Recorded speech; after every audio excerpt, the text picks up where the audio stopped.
నమస్కారం గురూజీ. హరే కృష్ణ తల్లి. హరే కృష్ణ గురూజీ. గురూజీ, నాకు మీరు ఈ ఇంటర్వ్యూ ద్వారా ఒక ప్రమాణం చేయాలి గురూజీ.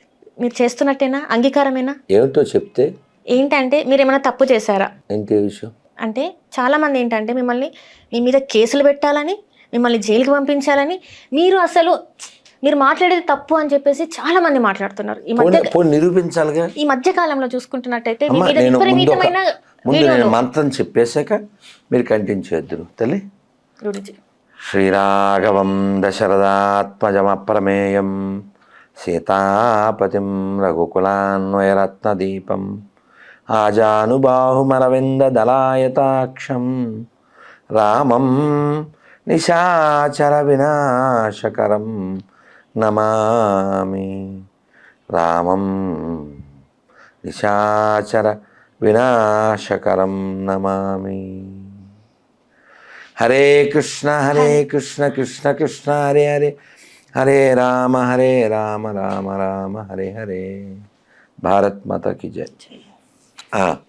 అమ్మ, ఎప్పుడైనా ఎవరైనా, నేను చాలాసార్లు చెప్పిన మాట ఏమిటంటే, నేను కొన్ని వేల వీడియోల్లో మాట్లాడా. ఓన్లీ మా ఛానల్లోనే 25K.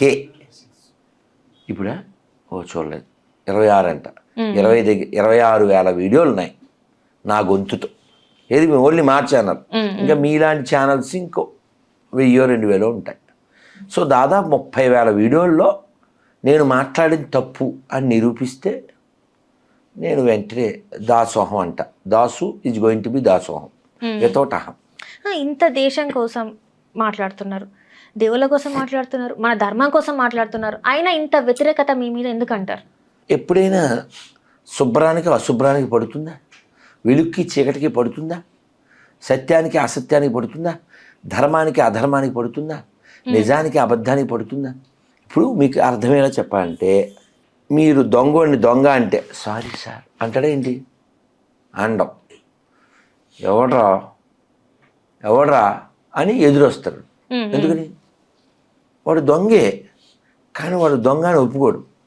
అలాగే వేసాన్ని ఒప్పుకుంటుందా? ఒప్పుకోదు, దొరికిన తర్వాత కూడా. అలా ఎవరిని నేను వ్యతిరేకిస్తున్నానో వాళ్ళు నన్ను వ్యతిరేకించడానికి కారణం ఏంటి? వాళ్ళు దొంగలు అని వాళ్ళకి తెలుసు. వాళ్ళ దగ్గర సమాధానం లేదని తెలుసు.